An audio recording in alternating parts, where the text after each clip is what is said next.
Welcome, beta testers, for Chess Openings Wizard Professional Build 141 for Windows and Macintosh. We're going to look at the Windows version today.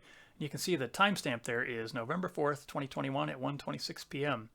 And this is super secret. You promised to keep it a secret, right?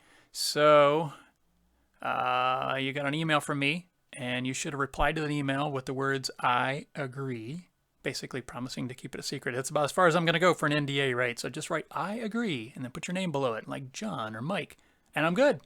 So if you got that and you replied to this email, that's why you're getting this video.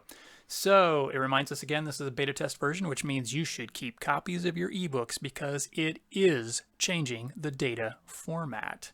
It's supposed to make just copies and leave your originals alone, but just in case, make backups. You heard it here first. So, and also in this window, it reminds us that we're going to need an upgrade after November 15th. This particular version expires in November 15th.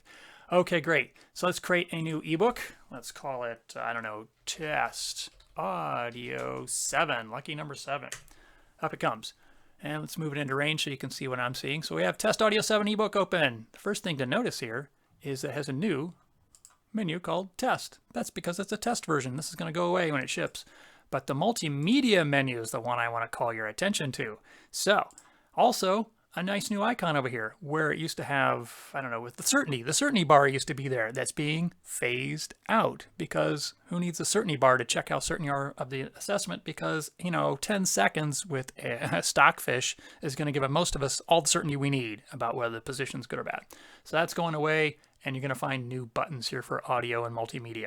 So it has all the regular stuff, right? So I can draw arrows, whatever I want here, draw dots, on squares, that kind of stuff. But that's just static stuff, right? So where's the edit button here? Edit, remove diagram marks. There we go, got rid of that. So a new option in the edit menu to remove diagram marks. Yay. So if I start an engine, it's going to give us, a hint here. Let's say I play, I don't know, D4 in this dreaded gambit G5. What does the engine think is the best move? Well, the engine now has an arrow option down here too, but I'm going to turn off that arrow. You can at least see that the engine has an option to draw arrows in your diagram now too with this version. I'm going to pause the engine for a second because we're interested in the multimedia that you and I will be adding to each test position. So let's go. Let's click on this microphone icon and it goes into a special mode, hides everything else, and it has an option to record the cursor or not with this check mark, also to erase marks I might be making, right? And to record on which track A, B, C, because I can make multi-tracks. We'll get to that in a bit. So right now it's set to track A. I'm going to click on the record button. Now it's recording what I'm doing. So I'm saying, my grandmaster told me I should be taking this pawn in this position with this bishop. I'll draw an arrow to demonstrate that. And so I do. And I can also obviously mark squares and whatnot too. Now I'll stop the recording by clicking on the stop button. How novel. And then I'll save it. So now we notice we have a microphone and a playback button and a way to select tracks and a way to delete what we have if we don't want to record over it. So let's play back and see how it goes. Now it's recording what I'm doing. This is my voice recording. My grandmaster told me I should be taking this pawn in this position with this bishop. Cursor, I'll draw an arrow to demonstrate that. And so I do. And I can also obviously mark squares and whatnot too.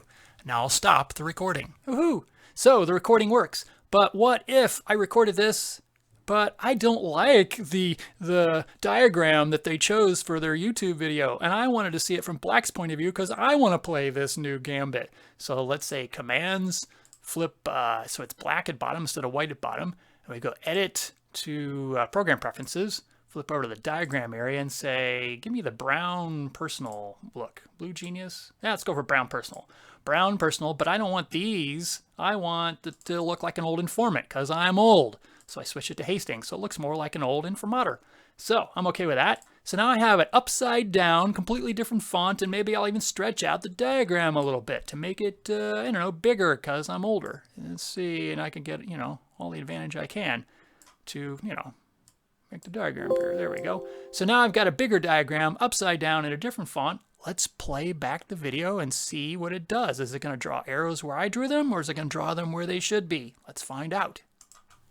Now it's recording what I'm doing. So I'm saying, my grandmaster told me I should be taking this pawn in this position with this bishop. I'll draw an arrow to demonstrate that.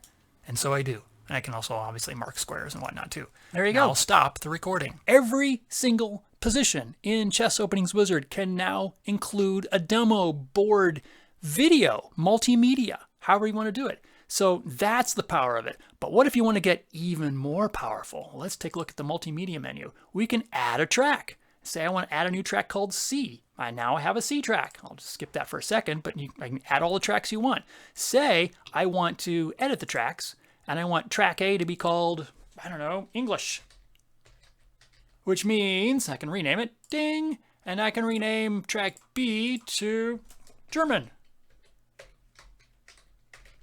If I could spell. So I rename that one. So now A and B are that. But maybe I wanted to do it so that the first track is the long-winded explanation that I need the first time I see the position. And then the second time, I want a slightly different track. Or maybe I want to learn it in German, I don't know. But the second track might be a shorter reminder variation. And the third track might be even shorter to remind me. So I don't need to listen to the long-winded variation each time. Or if I don't want to hear it a third time, I just want to hear the first one, the second one. Third time, I just uncheck it. Say, hey, if I'm at this position for the third time, don't be bugging me with the multimedia. There we go. We're done. So let's go back to setting it to A, selected track, done. And that's how you can record multiple tracks, multiple languages, multiple lengths of explanations. So up to 26 tracks for every chess position. I am so excited about this. It took me over a year to get as far as I have because what you're recording here will also record and play back Windows, Macintosh, iPad, iPhone, and Android. Those are coming. It's going to take me a little while, but I've already done a proof of concept to show that it works. It was really difficult to get them all to record in the same audio format so you can move your ebooks back and forth. Oh my Lord, was it difficult. But hey, it's been worked out. I thought it would take me 2 months. It took me a year. So thank you for tuning into this. Thank you for volunteering to beta test if you are. If you're looking at this video, you're most likely a volunteer beta tester. Definitely get back to me on those emails with whatever you're thinking, and love to hear your thoughts.